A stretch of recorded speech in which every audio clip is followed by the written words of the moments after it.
Shri Venkateswara gold తాకట్టులో ఉన్న మీ బంగారాన్ని విడిపించి కొనబడును.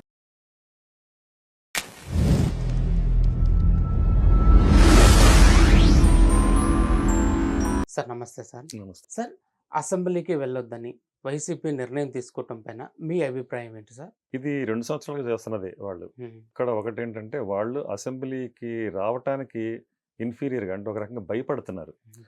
అంటే వాళ్ళు అంతకుముందు 5 సంవత్సరాల్లో ఎంత వెకిలి చేష్టలు చేశారు, ఏ విధంగా ప్రవర్తించారు, ఏ విధంగా దుర్భాషలు, బూతులు, అలాగే వ్యక్తిత్వ హననం అసెంబ్లీ సాక్షిగా ఇది. అసెంబ్లీ అంటే ఒక పవిత్ర దేవాలయం లాంటిది. అక్కడ హ్మ్. ప్రజల సమస్యల గురించి మాట్లాడుకోవాల్సిన అవును. అసెంబ్లీలో ఒక స్పీకర్ ఎదుట అక్కడ అంతకుముందున్న స్పీకర్ గురించి కూడా మనం తెలుసు మనకి. అట్లా అతను ఎలా ప్రవర్తించాడనేది. అతను ఏకవచనంతో మాట్లాడుతూ ఒక ప్రతిపక్షంలో ఉన్న మరి 40 ఏళ్ల అనుభవం ఉన్న వ్యక్తి గురించి ఎంత తక్కువ చేసి చులకనగా, హేళనగా మాట్లాడాడో ఆ స్పీకర్ తమ్మినేని సీతారాం ఎవరైతే ఉన్నారో మనం చూసాం.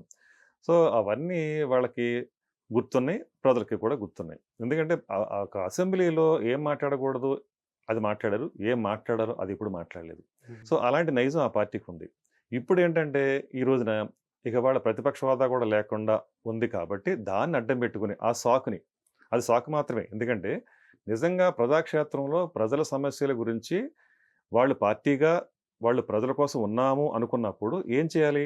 నువ్వు ప్రతిపక్షంలో ఉన్నా, విపక్షంలో ఉన్నా, అధికార పక్షంలో ఉన్నా, ఏ పక్షంలోనైనా ఉండనండి. అది హ్మ్. ప్రజల పక్షంలో నిలబడాల్సిన అవును. అవసరం ప్రతి పార్టీకి ఉంది. అది బాధ్యత.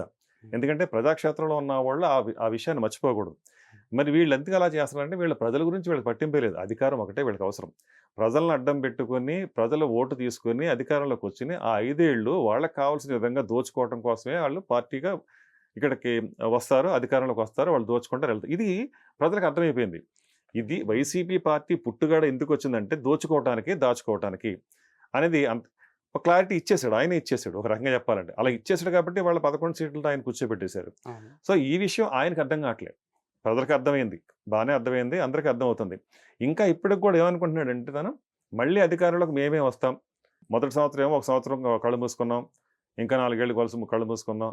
రెండో సంవత్సరం అది. మూడో సంవత్సరం కూడా అది. కళ్ళు మూసుకుందాం అంటది తప్పితే, కళ్ళు తెరిచి ప్రజల్లో ఏం జరుగుతుందో, వాస్తవాలు ఏమున్నాయో అర్థం చేసుకోలేకపోతున్నాడు అతను. ఇంకా ఎంతసేపు ఏంటంటే ఇక తను ఈ మధ్య కాలంలో గొడ్డలి పార్టీ అనేటువంటి నామకరణం చేసుకోవాలి ఆ పార్టీ. అంటే గంజాయి బ్యాచ్‌ని ఒక ప్రైవేటు సైన్యంగా తయారు చేసి తర్ఫీదిచ్చుకుంటా హ్మ్.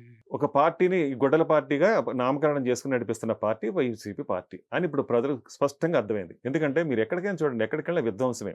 ఇవాళ జైలుకెళ్ళి ములాఖాతులని, పరామర్శలని చేస్తున్నాడు ఆయన. హ్మ్. జగన్మోహన్ రెడ్డి గారు. అక్కడికెళ్ళినప్పుడు కూడా పూల వర్షాలు ఏంటండి ఆళ్ళ ఒలింపిక్స్‌లో ఏమన్నా పతాకం గెలిచారని చెప్పేసి పూల వర్షాలు జరిపించుకుంటూ ఎళ్తారా? సో, ఇవి సిగ్గుపడుతుంది వ్యవస్థ. అంటే ప్రజలు చూసి ఇదంతా విడ్డూరంగా కూడా కాదు. సిగ్గుపడే పరిస్థితి అనమాట ఇది. ఓకే. సో, అలాంటి ఆయనే అంటాడు. వ్యవస్థ అంతా పక్కదారి పట్టిస్తున్నట్టు వెళ్ళింది. అసలు పక్కదారి పట్టించిందే వైసీపీ. అలాగే జగన్మోహన్ రెడ్డి ఆధ్వర్యంలో ఆ పార్టీ ఆ నడక ఎలాగుందో అందరం చూసిందే. ఇవాళ ఏం చేస్తున్నాడు? సీదిరి అప్పలరాజు దగ్గరికెళ్ళి సమర్థిస్తాడు కొడుకుని. యాక్సిడెంట్ చేయటం అదే పెద్ద విశేషమా అంటాడు. అంటే ప్రజల ప్రాణాలనేది అసలు తృణప్రాయంగా ఉంది అతనికి. అలాగే ఏ నాయకుడైనా మాట్లాడతాడా? ప్రజల ప్రాణాలని అంత తృణప్రాయంగా చూడటం. ఇప్పుడు నా ప్రాణమైన, మీ ప్రాణమైన, ఆయన ప్రాణమైన అందరి ప్రాణం సమానమే కదా! అనే ఆ ఇంగిత జ్ఞానం ఉండాలి గదా!